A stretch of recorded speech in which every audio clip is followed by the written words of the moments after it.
Hi everyone, I'm Amy from the Cauldron and welcome to Vlogmas.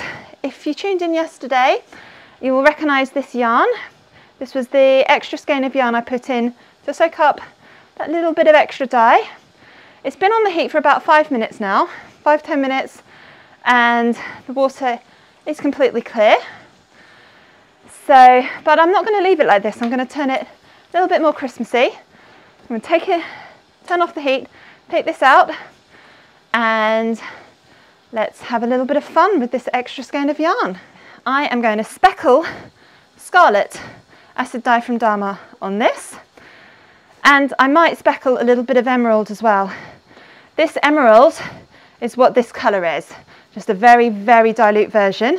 Now normally I put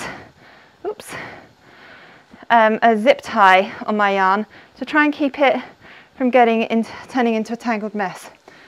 I forgot this time, and so it's a little bit of a tangled mess. If your yarn gets all tangled while it's wet, do not try to untangle it. You will only infuriate yourself because it will not untangle and you risk damaging the yarn.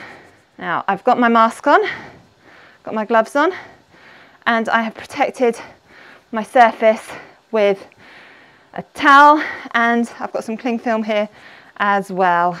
Okay, I'm happy with that. Normally I'll have an extra skein of yarn on hand to wipe my fingers on because that's quite a lot of dye on my hands, but this was the extra skein of yarn. I don't have any more to hand, so I'm just going to have to wash my hands, wash away that dye. I'm just going to do the scarlet on that side.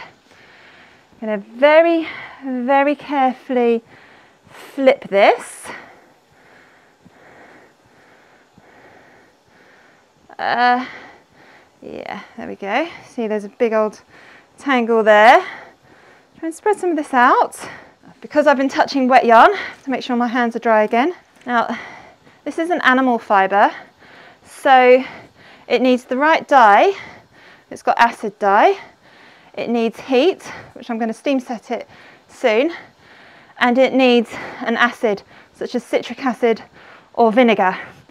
Now, this already has a load of vinegar in it because of the first layer of dye that we put on here yesterday. Now I'm trying really hard not to go overboard. If you've seen any of my dye time videos, you'll know speckling is not my forte and I tend to go overboard. My problem is usually I can't see what I'm doing. The speckles can be so fine that I just keep adding and adding until I can see it, and then it's too late. But I think I'm quite happy with this. One technique that I've been doing recently when I speckle on floss is I get a pinch, and then I let go of the pinch, so I just have dye on my fingers, and then I rub my fingers together like this, and certainly on something small enough like this, that's usually enough. Right, I'm going to now carefully fold this up. And this is going to go in my steam basket, and I'm going to steam it for probably about 30-40 minutes. This yarn has now completely cooled down, so let's unravel it. Okay, there's a little bit of dye on the cling film. I generally expect that because I used dry dye powder and wrapped it up, so that's to be expected. Hopefully there's not too much runoff. It doesn't look like there's any runoff at all, which is brilliant. Yeah. I'm going to add a little bit of washing up liquid. This will just help to dislodge any of that excess dye, any unbound dye. I'm extra careful when I've dyed a project with powder and then steam set it, because there is likely to be some dye in here which is still in powder form. So I'm going to give this an extra little wash. But this yarn is so pretty. I'm really happy with this. Can't wait for it to be dried so that I can really examine it. but it doesn't look like there is any dye coming off of this at all, which I'm really, really happy about. So I'm just going to give this an extra rinse, again, because I did use dry dye powder, and then I can hang it out to dry. And here is my speckly, Christmassy, messy, extra skein of yarn.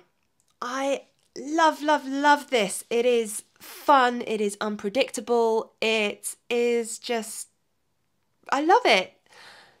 Let's have a close up.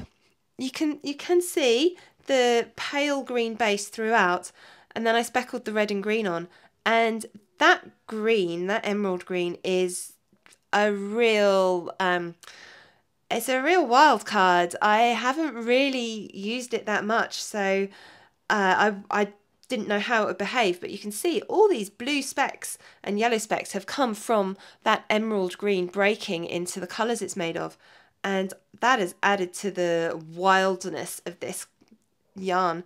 And we've still got the beautiful reds in all sorts of shades in there as well, just making this a fun, messy, wild colourway, which I wouldn't be able to repeat exactly, but it is fun. And that emerald green is, as I said, it's a bit of a wild card. I am going to go and experiment with that some more, because that is fun. Thank you so much for watching this episode of Vlogmas. I really hope you enjoyed it.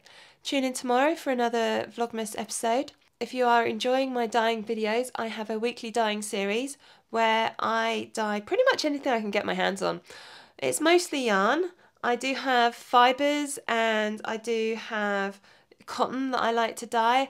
I've got all sorts of weird and wonderful plant-based fibres that I'm really looking forward to experimenting with.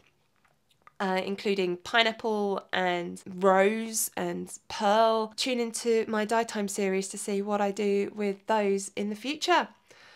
And leave a comment down below, let me know what you thought of this video. What do you think of this series? I really hope you're enjoying it, and thank you so much for watching.